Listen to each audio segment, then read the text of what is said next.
नमस्कार, आप देख रहे हैं न्यूज़ पीआर और मैं हूं आपके साथ रश्मि। बिहार विधान परिषद के चुनाव को लेकर बिहार में सियासी रंजिशें शुरू हो गई हैं, जहां इसके लिए मैदान भी तैयार हो चुके हैं और योद्धा भी तैयार ही बैठे हैं लड़ने के लिए। जहां बीजेपी और जेडीयू पार्टी में कहें तो रंजिश देखने को मिली थी कि एनडीए गठबंधन में ये लड़ेंगे या नहीं, लेकिन इसका फैसला हो गया, दोनों एनडीए में ही रहकर लड़ रहे हैं।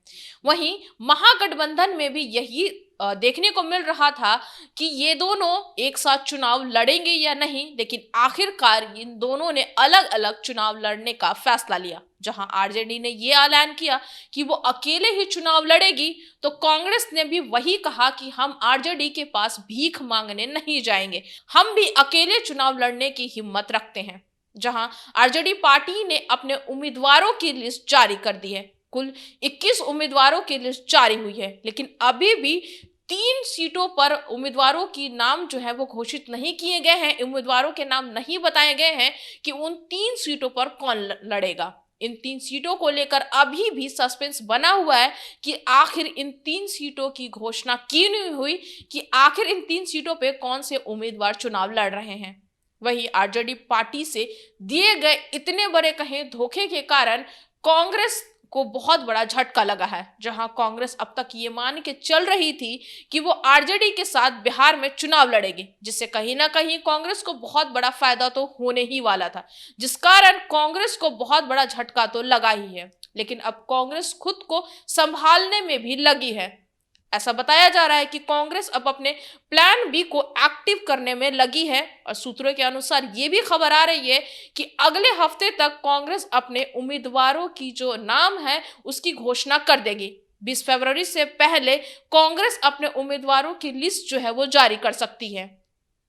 हालांकि ये भी बताया जा रहा है कि कांग्रेस अपने कुल 24 सीटों पर चुनाव लड़ती है या नहीं, क्योंकि कांग्रेस ने पहले तो कह दिया था कि वो अपने 24 सीटों पर अकेले ही चुनाव लड़ेगी। अब ये देखना होगा कि 20 फरवरी तक अगर कांग्रेस अपने उम्मीदवारों की लिस्ट की जारी करती है तो इसमें किन किन नाम होंगे। अभी तक कांग्रेस जो है वो आकलन कर रही है, साथ ही लोगों से डेटा भी ले रही है कि वो उन उम्मीदवारों को नाम देगी या नहीं देगी, उन उम्मीदवारों की लिस्ट जारी होगी या नहीं होगी। ऐसा भी अंदाजा लगाया जा रहा है कि इसमें कई बड़े नाम भी शामिल हो सकते हैं, कई बड़ी चेहरों को भी ये सीट दिए जा सकते हैं।